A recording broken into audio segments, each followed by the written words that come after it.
Meksikoodhaa dhufa. Biyya Meksikooti. Kiiloon tokkichi gara qarshii 2.4 baay'ee viidiyoo kanarratti wanti dabarsuu barbaadu. Avokaadoon naannoo kibbaa kana baay'ee jira. Akkuma beekamu kiiloon tokkichi Itoophiyaatti magaaluma adda addaa keessatti meeqa kan jedhu as garanmaan siniif barumsa akka ta'u garuu biyya kana keessatti Meksikoodhaa dhufa. Meksikoon biyya kanarraa fagoodha.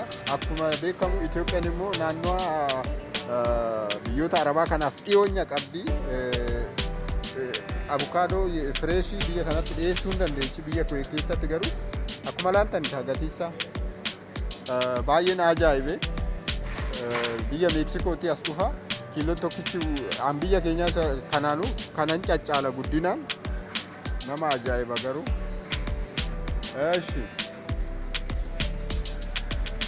Gatii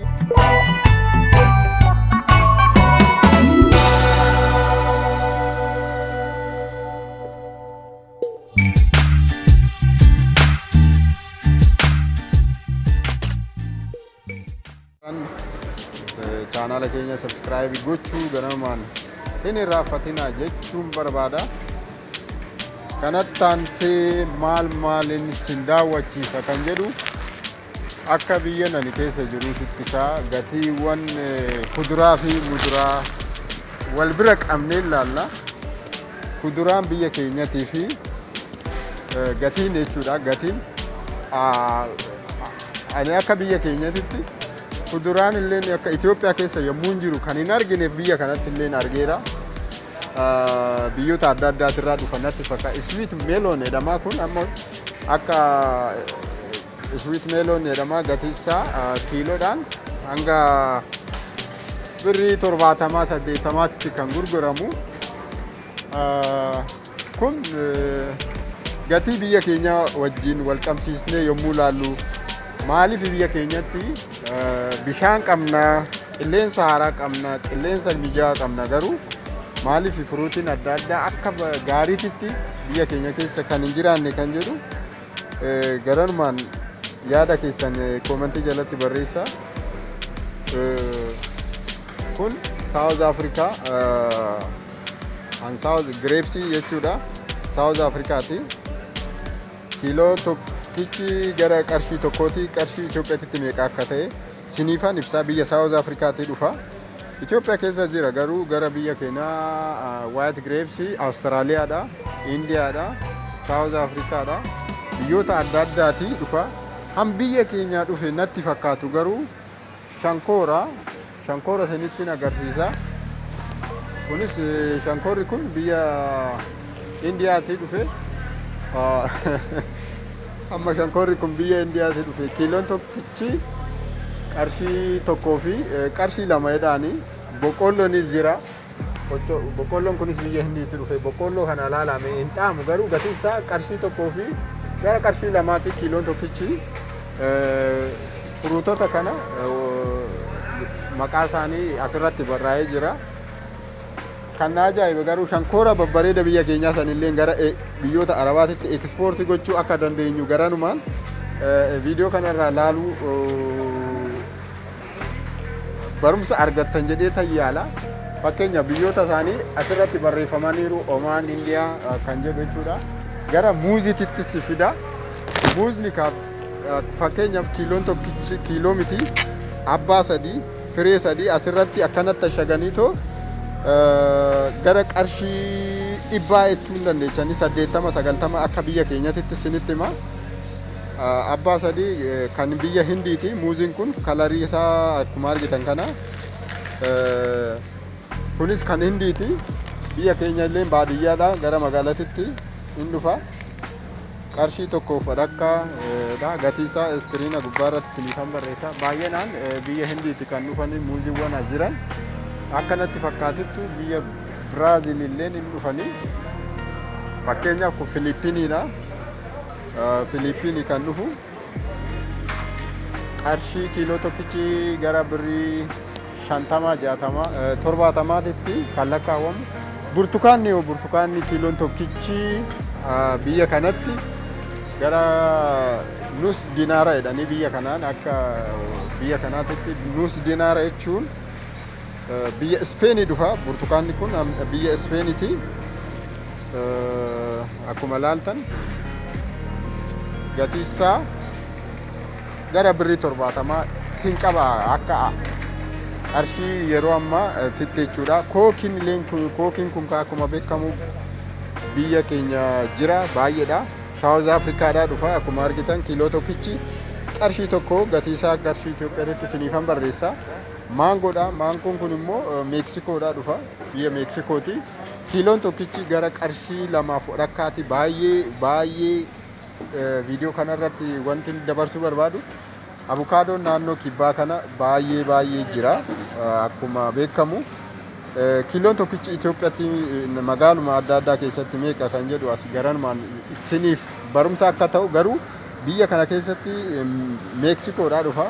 Meeksikoon biyya kanarraa fagoodha. Akkuma beekamu Itoophiyaan immoo naannoo biyyoota Arabaa kanaaf dhiyoonya qabdi.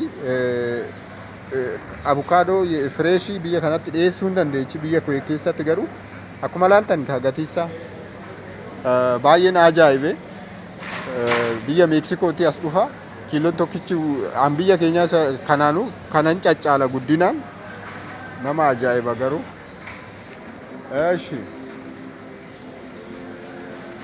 Gatii wantoota adda addaatti jira. Darbeetan mul'isuudhaaf yaala. Maangoo gara maangootittis sin dabarsa.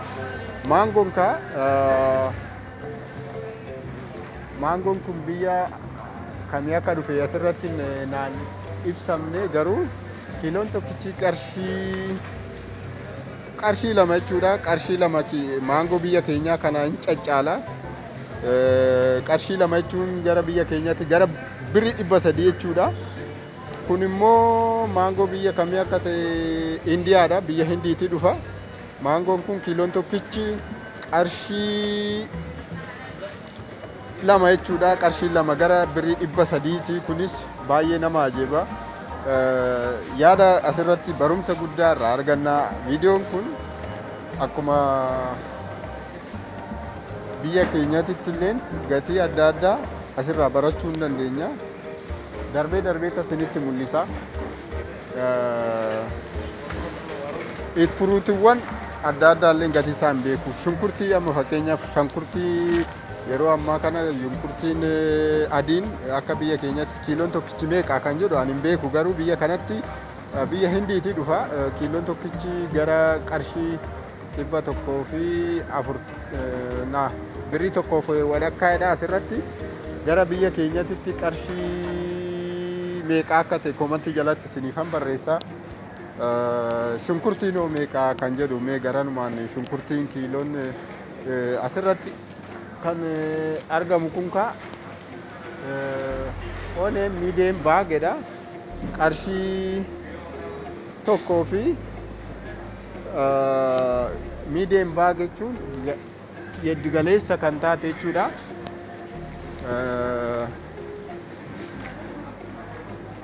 Hin jiru ammas fakkeenyaaf kinoo kun miidiyemidha natti fakkaata. Walumaa galatti garuu gara qarshii 2.1 baay'ee akka biyya keenyatti wal qabnee gumuu laallu veejiteebilii fi wantoonni adda addaa maalinni shunkurtii, timaatimii, furuutonni kun biyya kana keessatti baay'inaan Hindiidhaa fi Awurooppaadhaa kan dhufan. Akkuma laalaa jirtan kun timaatimiidha. Kun timaatimiin kiiloon tokkichi kan biyya kanaati. Timaatimii biyya Kuweeti kun biyyuma kanatti oomishama. Kiiloon tokkichi qarshii saantiba 600 jechuudha. Saantimni 600 immoo gara biyya keenyatti qarshii 70 yookaan 80 dhufa. Corqaan illee biyyuma kanatti oomishama. Gara birshii innis akkasuma nus dinaaridhaniini. Nus dinaariin meeqa akka ta'e iskiriin irratti illee isiniifan barreessa. Darbeetti kan isitti immoo kiiloodhaan kun amma kiiloo tokko oli kaartoona kanarratti akkuma argitan qarshii meeqa kan jettu asirratti 1.5 jechuudha. Gara qarshii 200 hin dhufa. Furuutii isinitti hin agarsiisne hin jiraatu. Tan ibsaa baay'ee aniin hin beekne illee hin jiranii. Kaaronni amma fakkeenyaaf kaaronni biyya kanatti qarshii tokkolleen hin guunne jechuun gara qarshii 140 wayii jira. Zinjibilli noo meeqa kan jettanii na gaafatan jiraachuu danda'a. Zinjibilliin kun immoo gara qarshii 75 akka biyya Itoophiyaatti jechuudha. Maal inni kan inni isinitti argisiisu vegetabiliin isaa wantoota baay'eetu as keessa jira. Oomisha adda addaati. Kan inni illee ani argeellee hin beekne jira. Fakkeenyaaf kun akka biyya keenyatti maal akka ta'e hin beeku ani. Kunoo kunis akka maal akka ta'e illee hin beeku. Garuu biyya Hindii keessatti baay'inaan oomishamee garana dhufa. Dinnichi yoo kiiloommee kan jettu dinnichi kun bishaan Itoophiyaatti kan dhugee dhugu. Dinnichi kun bishaan Itoophiyaa dhugee gara biyya kanaa dhufa. Kiiloon tokkichi gara qarshii 50ti. Dinnichi kun biyya Gibxiitti dhufa. Qaysiriin jira. Dinnichi sukkaariin jira. Maal inni kun? Maqaan isaa na jalaa bade. Simbeettani koomantii jalatti naa barreessa. Kiiloon tokkichi qarshii tokko fi saantiima 100 jechuudha. Maqaawwan kanaa biyya keenyatti maal akka jedhamullee koomantii jalatti barreessa. Qarshii isaa qarshii tokkolleen hin guutanii.